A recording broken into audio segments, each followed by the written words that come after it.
Жігіттер жастайынан толып кетпей, мен сияқты денелеріңе қарап ағып болып сен бірінші әйелге ақыл айтпай, өзің денеңе қарабасаң, скелет болып кімге ақыл айтпасын? Жігіт деген мен сияқты болу керек, етті, чуть-чуть майлы болу керек. Білесің ба, толық болғанның пайдасы қандай екенін? Толық болсаң, балалармен қандай машинаға барсаң да алдында отырасың. Ол сен сияқтылар, ол артында паш болып жиналып қалады. Сен білесің ба, біз сияқты ақ жігіттерге 90-60-90 әп-әдемі қыздар сынады деген осындай жігіттерге, білесің ба? Бізге де сынады қыздар. Қандай? 90-60-90. Сәл соларға ұқсайтындарсыңдар. Бізге любой киім жарасады ғой. Бізге де любой киім жарасады, егер размерін тауып жатсақ.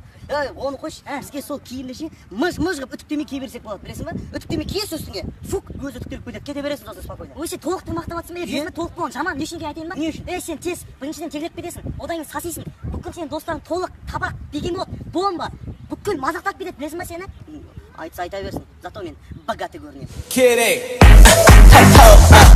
You got me woke up. The way you roll that, sticky like okra. Just let